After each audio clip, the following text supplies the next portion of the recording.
Hi guys, I had quite a few questions coming up about pork rinds. Some people don't eat pork, that's fine. Some people do, so I'm just going to talk about pork rinds. It's really one of the perfect foods if you're on a keto plan because it has zero carbs, a nice balance between fat and protein. However, the quality is really important. I'm going to recommend, and I'll put a link down below, there's a company, US Wellness Meats, has a high quality pork rind product which has sea salt, and their pigs are basically free range. They eat all sorts of things in the wild, but they do feed a little bit of corn and soy, but it's non-GMO.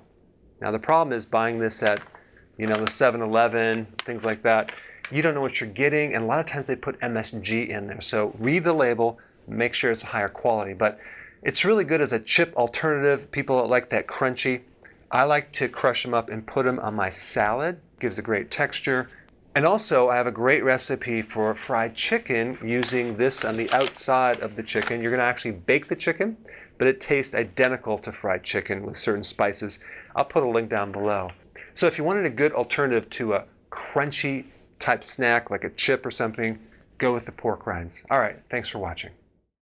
Hey guys, a lot of you already have my book, some of you don't, but this new edition called the New Body Type Guide is an upgrade from my last edition called the 7 Principles of Fat Burning. It has 156 images, 378 pages, full glossary. I talk about keto, intermittent fasting, the body types in detail. I have a new stress chapter. I'm going to show you exactly what to eat and a comprehensive FAQ. I put a link down below, check it out.